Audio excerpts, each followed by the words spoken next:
Det føderale parlament forbyder rejser til USA, indtil den påståede konflikt mod Venezuela ophører. Pas for personer, der rejser til det nævnte land, vil midlertidigt blive afvist. Højesteretsdommer Roger Campbell meddelte, at han ikke tolererede nogen handlinger mod USA, der angreb Venezuela. Forberedelserne til protesten mod det amerikanske angreb på Venezuela den 1. februar er i gang.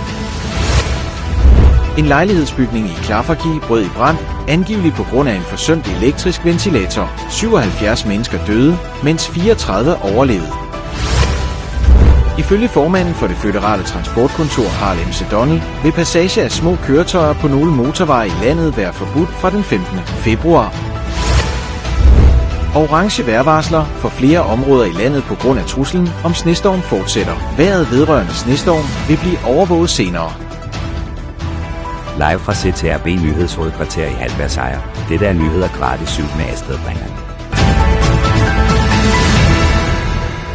God aften, folkens, og lad os starte vores udsendelse for i aften. I er alle klar over, at USA angriber Venezuela, og det føderale parlament midlertidigt har forbudt rejser i USA, indtil konflikten slutter. Det er rigtigt, og præsident O'Neill siger, at de ikke er velkomne til vores land, efter at det påståede angreb startede den 5. januar sidste år.